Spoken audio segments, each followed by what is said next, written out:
धन्यवाद। बहुत बहुत धन्यवाद आप सभी का इस खासतौर से इस महीने में, इस माह में महामानव तथागत गौतम बुद्ध की जन्म जयंती के कार्यक्रम विश्व के अलग अलग हिस्सों में लगातार मनाने का और महामानव तथागत गौतम बुद्ध के जीवन से जुड़ी हुई तमाम बुनियादी बातों को लेकर चर्चा करने के लिए और उनके उस आंदोलन की चर्चा करने के लिए लगातार पूरे भारत के अलग अलग हिस्सों में चलाया जा रहा है। आज उसी कड़ी में राष्ट्रीय पिछड़ा वर्ग मोर्चा और भारत मुक्ति मोर्चा के जरिए मान्यवर चौधरी विकास पटेल जी की अध्यक्षता में ये बुद्ध जयंती का कार्यक्रम आयोजित किया गया और इस कार्यक्रम में उपस्थित सभी लोगों का मैं तहे दिल से स्वागत करता हूं, अभिनंदन करता हूं और इस जयंती के मौके पे आप लोगों को मंगल कामनाएं और बधाई देता हूं।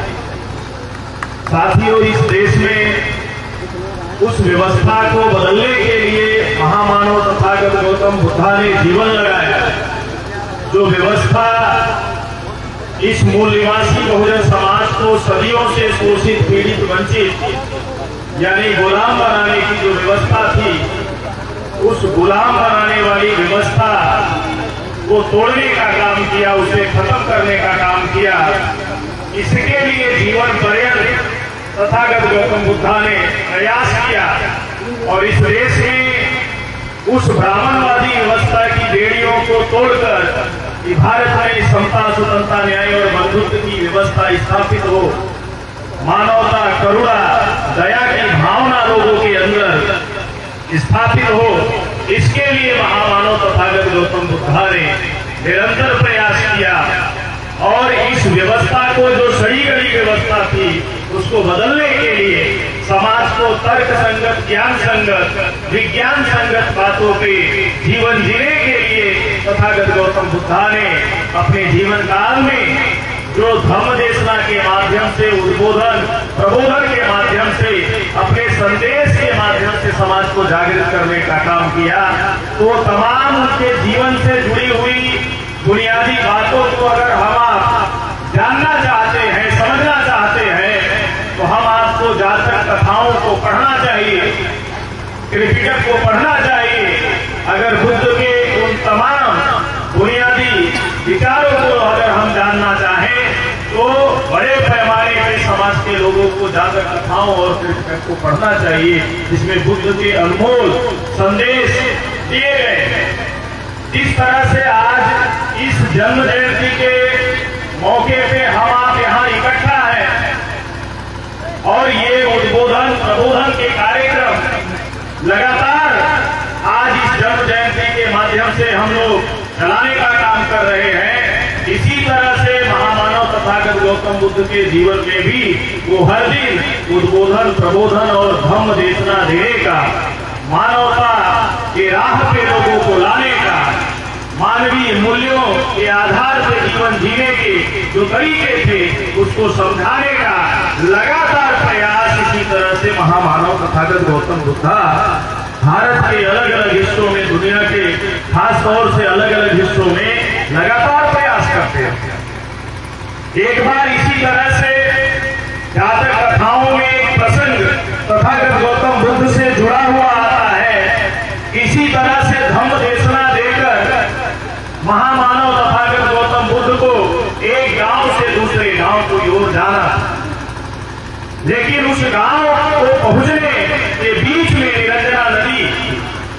निरंजना नदी के किनारे जब बुद्ध के कदम बढ़ने लगे तो निरंजना नदी के तट पे ऋषि महाकश्यप गहरी तपस्या में लीन।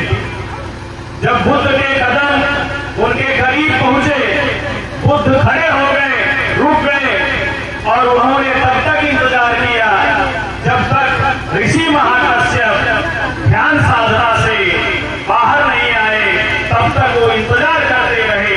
जैसे ही ऋषि महाकश्यप ध्यान साधना से बाहर आए, बुद्ध ने उन्हें नमस्कार किया।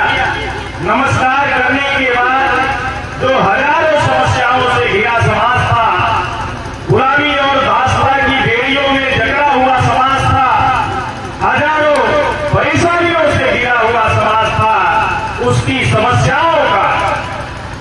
समस्याओं का कारण क्या है, उसका निवारण क्या है, ये प्रसंग रखते हुए ऋषि महाकश्यप को सवाल किया कि हे ऋषि महाकश्यप, आप परमात्मा के इतने निकट पहुंचे हुए हैं, इतने करीब पहुंचे हुए हैं, ये सदियों से जो गुलामी और दास्ता की बेड़ियों में, जंजीरों में जकड़ा हुआ समाज है, जो जानवरों से बदतर जिंदगी जीने के लिए मजबूर किया गया समाज है, हम उसे मानवीय जीवन में लाना चाहते हैं, हम उसे इंसानों के जीवन में लाना चाहते हैं। तो हमें क्या करना होगा? आप परमात्मा के इतने निकट और करीब हैं, आप हमारा मार्गदर्शन करें। तो ऋषि महाकश्यप ने फौरन उन्हें उपाय सुझाया कि हे तथागत, पूजा पाठ करवा दीजिए, ये खुद ब खुद जानवरों की व्यवस्था से निकलकर इंसानों की व्यवस्था में आ जाए। महामानव तथागत गौतम बुद्धा ने विनय पूर्वक हाथ जोड़कर आग्रह किया कि हे ऋषि महाकश्यप, और कोई मार्ग बताए, और कोई उपाय बताए, और कोई रास्ता बताए। तो ऋषि महाकश्यप ने कहा कि अगर इससे भी काम नहीं होता तो यज्ञ करवा दीजिए तथागत, ये खुद ब खुद जानवरों से और हजारों समस्याओं से मुक्त हो जाएंगे। कहा नहीं नहीं, और कोई रास्ता, और कोई उपाय हो तो बताएं। तो ऋषि महाकश्यप ने कहा हे तथागत, महायज्ञ करवाइए, पशुओं की बलि चढ़वाइए, ये खुद ब खुद जानवरों की व्यवस्था से निकलकर इंसानों की व्यवस्था में, जीवन में आ जाएगा।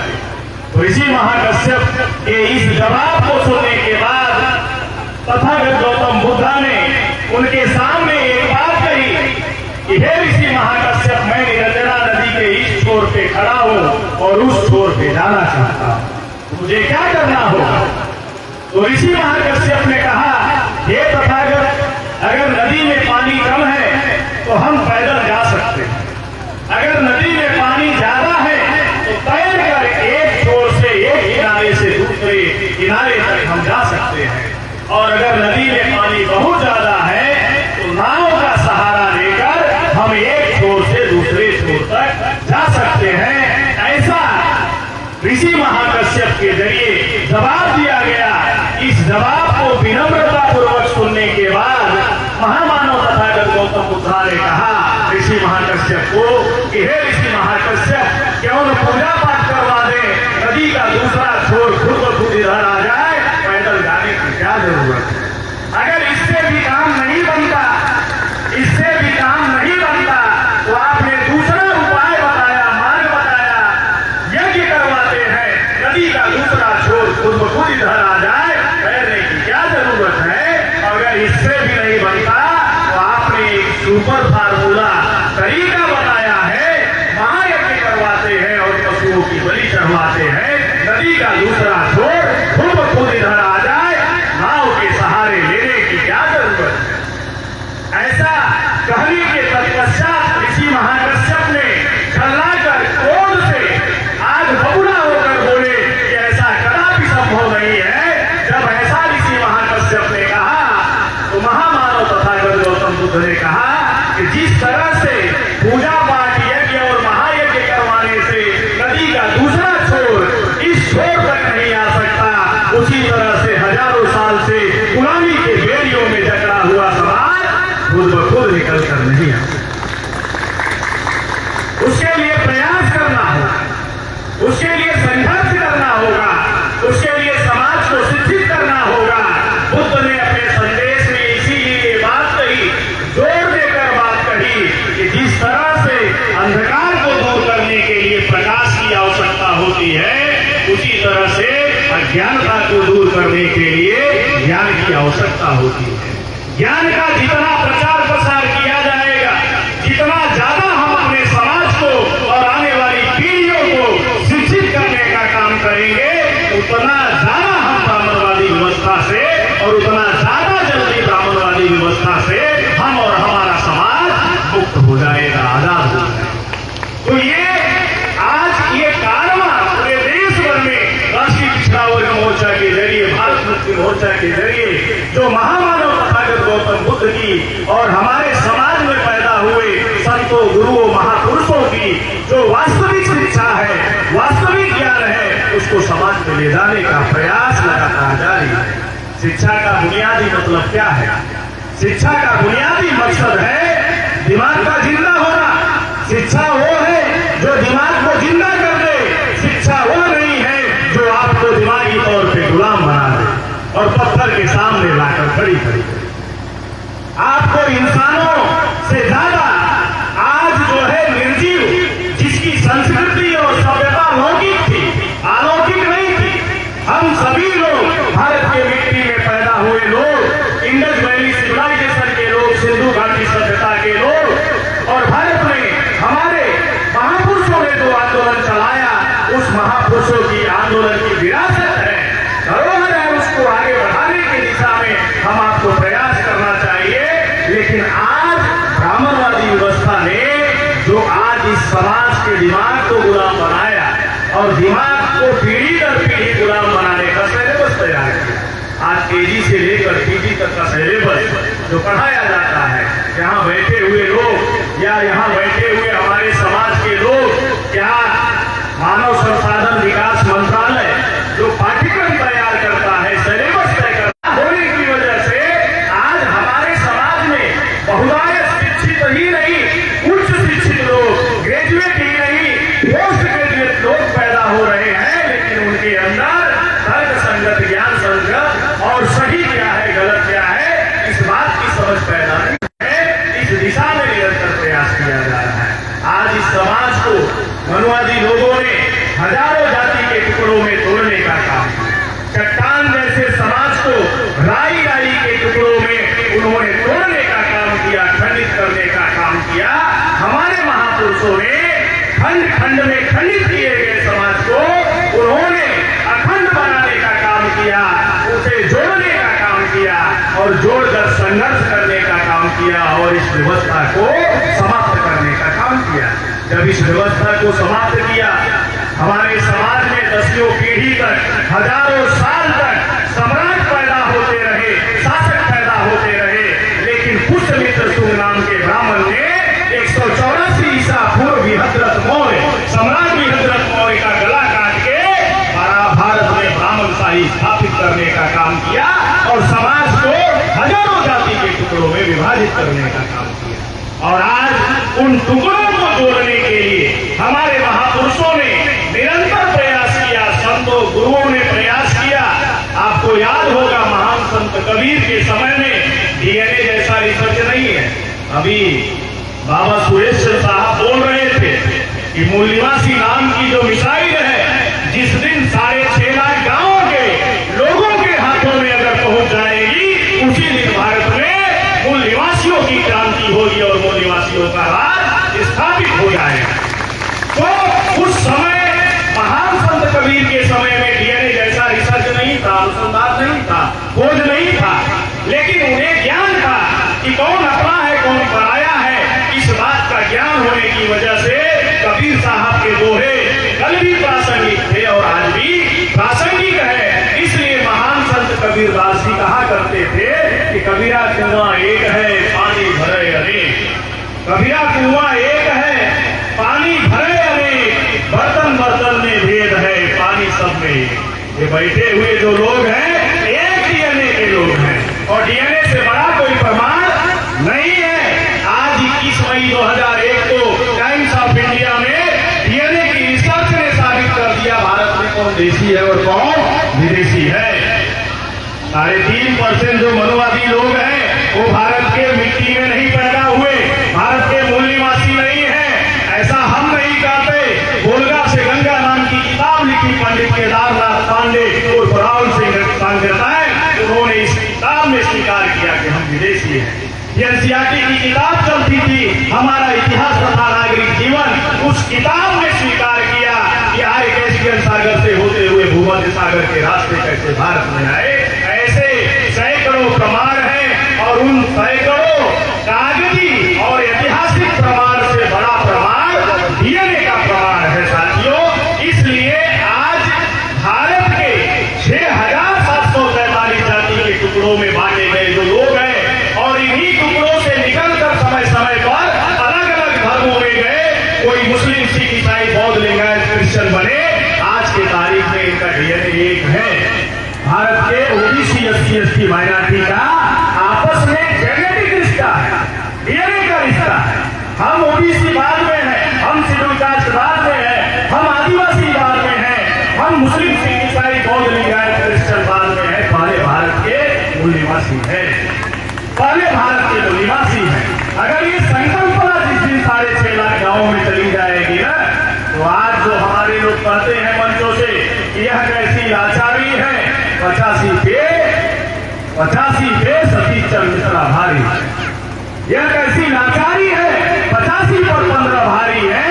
जिस दिन 6.5 लाख गाँवों में लोगों को इस सच्चाई से हम लोग जो है वाकिफ करा दे, परिचित करा दे, तो यह लाचारी हमेशा के लिए खत्म हो जाएगी। 85-15 पे भारी। इस देश में गांव से लेकर देश तक, यानी पंचायत से लेकर संसद तक अगर कोई होगा, इस देश में शर्मा जैसे लोग नहीं होंगे। आपके विधानसभा क्षेत्र से जिनकी औकात नहीं है गांव का वार्ड मेंबर बनने की, आज वो विधायक है। अगर जिस दिन समाज जागृत हो जाए और अपने समाज को अपना नेता मानना शुरू करे और जो उनके हक अधिकार की लड़ाई लड़ने के दिशा में प्रयास करे, उस दिशा में अगर समाज खड़ा हो जाए एक साथ, तो शर्मा जैसे लोगों की जमानत भी नहीं जब्त हो जाएगी। उनके अकाउंट में इतने वोट नहीं आएंगे कि वो अपनी जमानत भी बचा पाए। इसलिए समाज को जागृत करने की जरूरत है।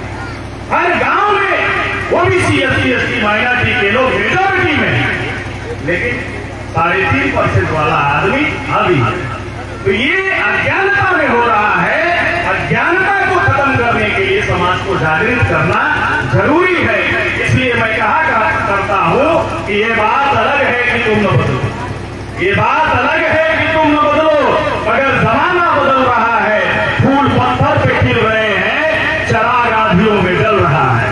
आज मान्यवर चौधरी विकास पटेल जी के नेतृत्व में, वामसेप के राष्ट्रीय अध्यक्ष मान्यवर मोहन मिश्राम साहब के नेतृत्व में आज इस देश के मूल निवासी बहुजनों को जागृत करने का एक महाअभियान राष्ट्रीय स्तर पे चल चुका है। इसलिए मैं कहा करता हूं, ये बात अलग है कि तुम न बदलो, मगर जमाना बदल रहा है। फूल पत्थर पे खिल रहे हैं और ये चराग आंधियों में जल रहा है। ये जो जिंदा लोग हैं वो मिशन चला रहे हैं, आंदोलन चला रहे हैं, समाज को जागृत करने का काम कर रहे हैं। आखिरी बात मैं अपनी कह के समाप्त करूंगा। महामानव तथागत गौतम बुद्धा के आंदोलन का जीवन संघर्ष का सार क्या था कि भारत में समता हो, भारत में स्वतंत्रता हो, भारत में न्याय सभी को मिले, भारत में रह रहे सभी लोगों के अंदर बंधुत्व भाव हो, भाईचारा हो। इसके लिए जीवन पर्यंत संघर्ष किया। उस बुनियादी सिद्धांतों को जिसके लिए महामानव तथागत गौतम बुद्ध ने जीवन लगाया, बोधिसत्व डॉक्टर बाबा साहब अम्बेडकर ने भारत के प्रियम्बल ऑफ कॉन्स्टिट्यूशन में, संविधान की प्रस्तावना में, संविधान लिखने का क्या मकसद है, संविधान में लिखे 395 अनुच्छेद का और उसमें लिखी हर लाइन और शब्द का क्या मकसद होगा, समता, स्वतंत्रता, न्याय और बंधुत्व होगा। लेकिन आज 75 साल का एक लंबा समय बीत गया, संविधान के लागू हुए। जिस संविधान को आपके उन्नति प्रगति के लिए बाबा साहब अम्बेडकर ने लिखा, जिस संविधान को आपकी गुलामी की बेड़ियां तोड़ने के लिए, काटने के लिए डॉक्टर बाबा साहब अम्बेडकर ने लिखा, आज उसी संविधान के अंदर 75 साल से मनुवादी पार्टियां ही सत्ता में रही, केंद्र में रही। उन्होंने 400 से अधिक संशोधन करके, बदलाव करके संविधान में जो बाबा साहब अम्बेडकर ने अधिकार दिए, उन अधिकारों को छीन लिया। ये 400 से अधिक जो संशोधन किए गए, बदलाव किए गए, उन बदलावों से सवाल ये अपने आप से करिए, खुद से करिए कि क्या ओबीसी, SC, ST माइनॉरिटी के संवैधानिक अधिकार बढ़े या छीन लिए गए, खत्म कर दिए। तो आंकड़े बताते हैं बढ़े नहीं, खत्म कर दिए, छीन लिए गए। तो आज 75 साल में हम और हमारा समाज संविधान के महत्व और ताकत को नहीं समझ पाया, लेकिन वो 3.5% मनुवादी जानते हैं कि संविधान से किन्हें ताकत मिल रही है। आप संविधान नहीं होता तो मैं आपके बीच में खड़े होकर बोल नहीं सकता और आप इत्मीनान से बैठकर इस बगीचे में हमारी बात नहीं सुन सकते थे। ये बाबा साहब अम्बेडकर के लिखे गए संविधान का नतीजा है कि मैं खड़ा होकर बोल रहा हूं और हम सभी बैठकर जो है इस पर चिंतन कर रहे हैं, मंथन कर रहे हैं। तो हमारे लोग, हमारे समाज के लोग भारतीय संविधान के ताकत और महत्व को नहीं समझ पाए, लेकिन दुश्मन समझता है। इसलिए बीजेपी का कैबिनेट मंत्री रहा, विधि मंत्री रहा अनंत कुमार हेगड़े, उसने प्रेस मीडिया के सामने प्रेस कॉन्फ्रेंस लेकर कहा हम संविधान बदलने के लिए सत्ता में आए हैं। अभी महाकुंभ हुआ, महाकुंभ में भारतीय संविधान को खत्म किया जाए, मनुस्मृति लागू किया जाए, ऐसा भी अखबारों में खबरें छपती आई। हमारा तो दोनों आंख का देखने वाला आदमी, दोनों कान से सुनने वाला आदमी, शरीर से सही सलामत आदमी भी संविधान के बारे में जानता समझता नहीं, लेकिन उसके समाज का काना नहीं, दोनों आंख का अंधा आदमी भी रामभद्राचार्य, जिसे अभी पद्मश्री दिया गया, चित्रकूट का महामंडलेश्वर रामभद्राचार्य भी कहता है संविधान बदलना चाहिए।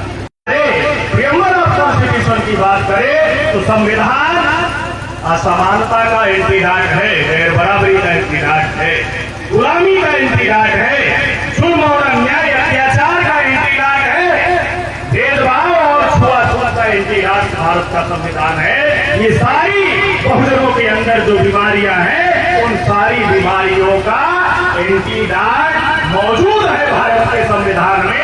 और ब्राह्मणवाद का एंटीडॉट है, ब्राह्मणवाद के खात्मे का एंटीडॉट है, लेकिन उस एंटीडॉट की जानकारी होगी और उस एंटीडॉट को समाज के बीच में अगर हम ले जाएंगे तो समाज इन बीमारियों से, इन गुलामियों से निकल जाएगा।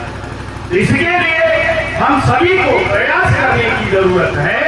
और घरों में पढ़ने वाले जो बच्चे हैं, जिस तरह से हम तमाम किताबें रखते हैं, तो बाबा साहब अम्बेडकर का लिखा गया संविधान भी हम आप घरों में रखें। अगर हम भारत में समता, स्वतंत्रता, न्याय और बंधुत्व लागू करना चाहते हैं, समता, स्वतंत्रता, न्याय और बंधुत्व का राज आए, उसके लिए कोशिश करना चाहते हैं, तो संविधान की किताबें भी हमारे घरों में होनी चाहिए। और बार बार मूल निवासी शब्द का हम लोग उद्बोधन कर रहे हैं। आखिरी चंद पंक्तियां मातृशक्तियों को समर्पित करके मैं अपनी बात खत्म कर दूंगा। मातृशक्तियां इस देश में क्रांति का प्रतीक है। कोई भी व्यवस्था परिवर्तन तब तक नहीं हो सकता जब तक इस देश की आधी आबादी महिलाएं उसमें शामिल ना हो। इसलिए मैं कहा करता हूँ, 4 लाइनें समर्पित करके अपनी बात खत्म करूंगा कि शेरनी की नस्लें कभी सियार पैदा नहीं करती, शेरनी की नस्लें कभी सियार पैदा नहीं करती, हम मूल निवासियों की माएँ कभी गद्दार पैदा नहीं करती। आज इस देश की संपत्ति को लूटकर भागने वाले जो लुटेरे हैं, कोई विजय माल्या है, कोई नीरव मोदी है, कोई मेहुल चौकसी है, और ढेर सारे मित्रों के मित्र ही है, ढेर सारे मित्रों के मित्र ही है जो इस देश की संपत्ति पे डाका डाल के विदेशों में भागने का काम कर रहे हैं। हमें गर्व है उसमें एक भी ओबीसी नहीं है, हमें गर्व है उसमें एक भी अनुसूचित जाति का आदमी नहीं है, हमें गर्व है उसमें एक भी आदिवासी नहीं है, हमें गर्व है उसमें एक भी मुस्लिम, सिख, ईसाई, बौद्ध, लिंगायत, क्रिश्चियन नहीं है। इसलिए मैं कहा करता हूँ कि शेरनी की नस्लें कभी सियार पैदा नहीं करती, हम मूल निवासियों की माएँ कभी गद्दार पैदा नहीं करती, रेडियो की ताकत से चीजें बड़ा नहीं करते, बुद्ध और मोहम्मद के दीवाने किसी से डरा नहीं करते, किसी से डरा नहीं करते, डरने की जरूरत नहीं है। तो बाबा साहब अम्बेडकर ने हमें रास्ते दिए लड़ाई लड़ने के, उस रास्ते से खड़े होकर एक आवाज लगाने की जरूरत है। ये व्यवस्था उसी दिन बदल जाएगी और इस व्यवस्था से हमारा समाज निकल आएगा। आज हमें फक्र है कि ये जीवंत लोग हैं, संघर्षशील लोग हैं, जो आज के इस महामानव तथागत गौतम बुद्ध की जयंती के कार्यक्रम का हिस्सा है। इसलिए मैं कहा करता हूँ कि गर वसूलों पर आ जाए तो टकराना जरूरी है, गर वसूलों पर आ जाए तो टकराना जरूरी है, जिंदा है तो जिंदा नजर आना जरूरी है। जिंदा होने का प्रतीक है कि हमें सतत गतिशील रहना होगा, समाज परिवर्तन और बदलाव की दिशा में निरंतर काम करना होगा। उसके लिए मैं अपेक्षा करता हूं कि आप लोग समय, श्रम, बुद्धि, हुनर और साधन संसाधन लगाएंगे और आने वाली पीढ़ियों को सदियों से चली आ रही इस गुलामी की बेड़ियों से मुक्त कराने के लिए हम ये लड़ाई लड़ेंगे, जीतेंगे। इसके लिए आप तमाम पाएंगे। आपने मेरी बात सुना, इसके लिए आभार, धन्यवाद। जय मुनिवासी।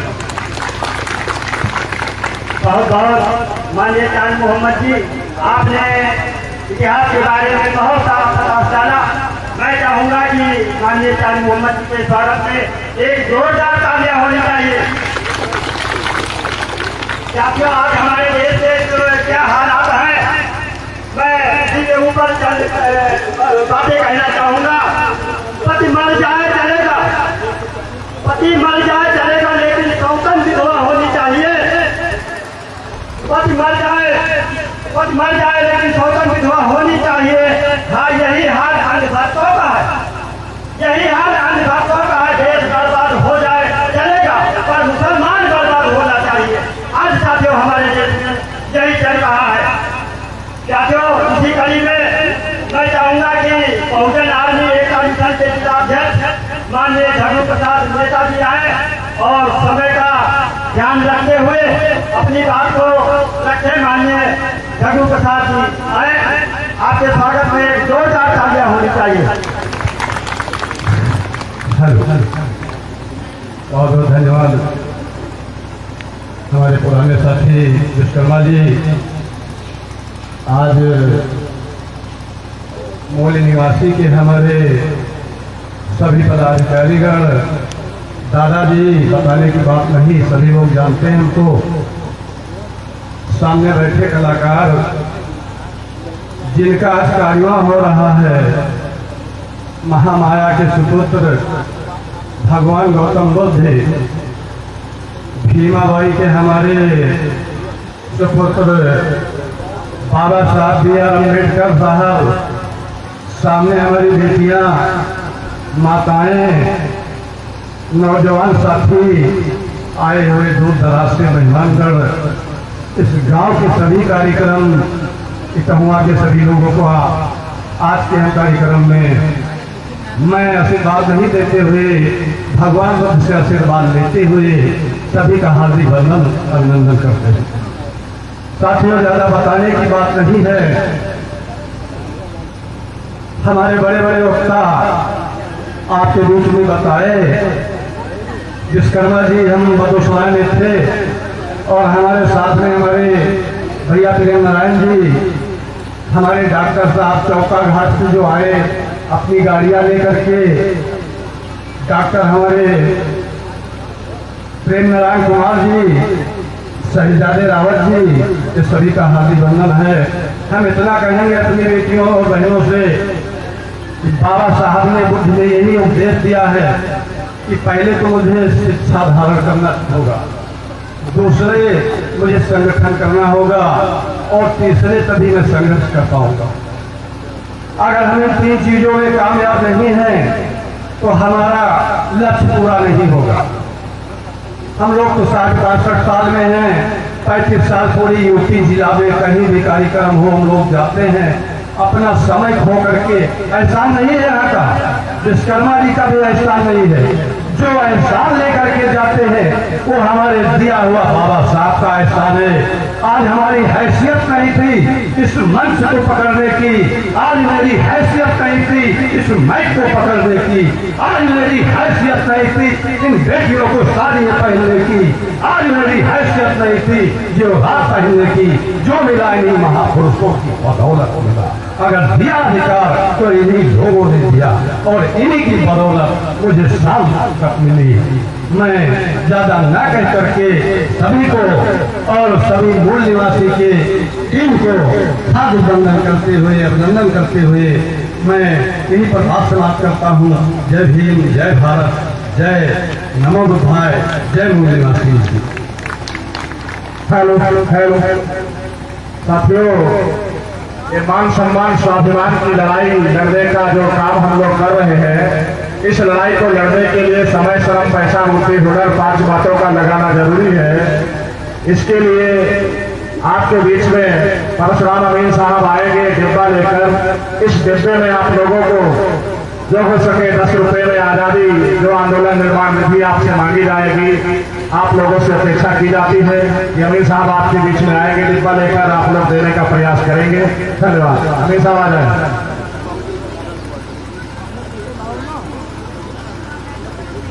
बहुत बहुत माननीय झंडू प्रसाद जी, मैं इसी कड़ी में मैं चाहूँगा कि विधानसभा रामनगर के अध्यक्ष डॉक्टर प्रेम नारायण परसा की ओर से आए और समय का ध्यान रखते हुए आए और अपनी बात रखें। माननीय हेलो, बहुत बहुत धन्यवाद माताओं, बहनों, भाइयों, नन्हे मुन्ने प्यारे बच्चों, आप सभी को मेरा कोट कोट नमो बुधाए।